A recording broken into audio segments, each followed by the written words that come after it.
গত 2000 বছর ধরে ইহুদিরা যে টাইমের অপেক্ষা করছিল অবশেষে তাদের সে টাইম চলে এসেছে।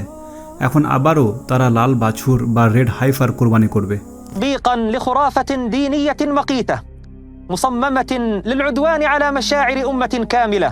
It might sound like a conspiracy theory, but hardliner Israeli group the Temple Institute have already purchased and imported 5 red Angus heifers from Texas at a cost of $500,000.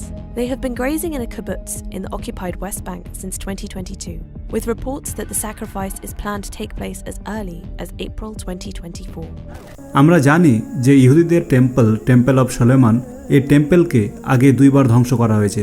তো যতবারই তারা এই টেম্পলকে বানিয়েছিল তো ততবারই তারা এই লাল বাছুর কোরবানি করার পরই সে টেম্পল বানিয়েছিল।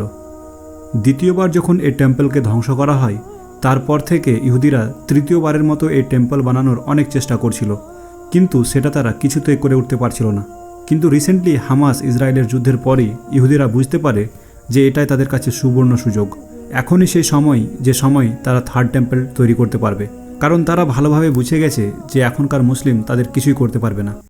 তো আজকের ভিডিওতে জানার চেষ্টা করব যে ইহুদিদের সেই কোন গ্রন্থ যে গ্রন্থে লাল বাছুরকে কোরবানি করার কথা বলা হয়েছে, এবং এই লাল বাছুর তারা কেন কোরবানি করে, আর শেষে ইহুদিদের থার্ড টেম্পল বানানো নিয়ে আমাদের সবার প্রিয় ডক্টর ইসরার আহমেদ সাহেব কি বলেছেন সেটাও শুনবো। তো অবশ্যই ভিডিওটা শেষ পর্যন্ত দেখবেন। এই দেখো, আমি ওল্ড বাইবেলের বাংলা ভার্সনে চলে এসেছি। এটা হচ্ছে ওল্ড বাইবেলের বুক অফ নাম্বারস, যেটাকে বাংলাতে গণনা পুস্তক বলা হয়। তো এই বুক অফ নাম্বারসের 19 নম্বর অধ্যায়তে এখানে ক্লিয়ারলি লেখা আছে, আমি পড়ছি দেখেন। প্রভু মোশি এবং হারুনকে বললেন, ইসরায়েলের লোকেদের ঈশ্বর যে শিক্ষা দিয়েছিলেন তার থেকে আসছে এই বিধিগুলি। ইসরায়েলের লোকেদের বলো তারা যেন তোমাদের কাছে একটি নিখুঁত লাল গরু নিয়ে আসে। গরুটির শরীরে যেন অবশ্যই কোনো রকম ঘাতের চিহ্ন না থাকে এবং সেটি যেন কোনো দিন জোজাল না বয়ে থাকে। সেই গরুটিকে যাজক এলিয়াসরের কাছে নিয়ে যাও। এলিয়াসর সেই গরুটিকে শিবিরের বাইরে নিয়ে যাবে এবং সেখানে এটি হত্যা করবে। তখন যাজক এলিয়াসর কিছুটা রক্ত তার আঙুলে নিয়ে তা পবিত্র তাঁবুর দিকে 7 বার ছিটিয়ে দেবে। এরপর গোটা গরুটিকে তার সামনে পোড়ানো হবে। গরুটির চামড়া, মাংস, রক্ত এবং অন্ত্র সম্পূর্ণরূপে পোড়াতে হবে। এরপর যাজক একটি এরোস কাঠের কাঠি, একটি এসর এবং কিছু লাল সুতো নেবে। যেখানে গরুটি পুড়ছে সে আগুনে ওইসব দ্রব্য সামগ্রী ছুড়ে দেবে। এরপর যাজক স্নান করবে এবং নিজের বস্ত্রাদি জলে ধুয়ে ফেলবে। এরপর সে শিবিরে ফিরে আসতে পারবে। যাজক সন্ধ্যা পর্যন্ত অশুচি থাকবে। আপনারা চাইলে এই পুরো লেখাগুলো পড়তে পারেন, আমি এর ডেসক্রিপশন বক্সের লিঙ্কটা দিয়ে দেবো। এটা বাংলা ভার্সনে রয়েছে, আপনারা পড়তে পারেন।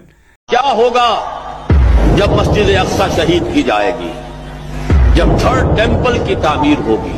ये बहुत दूर की बातें नहीं है, बहुत करीब आने वाली। ये अयोध्या की मस्जिद शहीद की गई, अभी ये एक बहुत बड़ा मजार जो है शहीद किया गया, उसके साथ कई मस्जिदें शहीद की गई। ये सब क्या है? ये मुसलमानों की नफ्स देखी जा रही है कि कोई गैरत और हमीयत नाम की कोई शय बाकी है? मालूम हुआ कि नहीं कि गैरत नाम था जिसका गई तैमूर के घर से खत्म, गैरत निकल गई। इसी तरह अयोध्या की मस्जिद, अब चरार शरीफ, और ये कोई दिन की बात है कि अब मस्जिद अक्सा का नंबर आया के आया। उसके लिए पूरी तैयारियां हो चुकी हैं। उनका थर्ड टेम्पल 30वीं मर्तबा हैकल सुलेमानी तामीर होना है। नोट कर लीजिए, उनके लिए वो वही कुछ है जो हमारे लिए काबा है। मस्जिद अक्सा शहीद होगी और टेम्पल की तामीर शुरू होगी।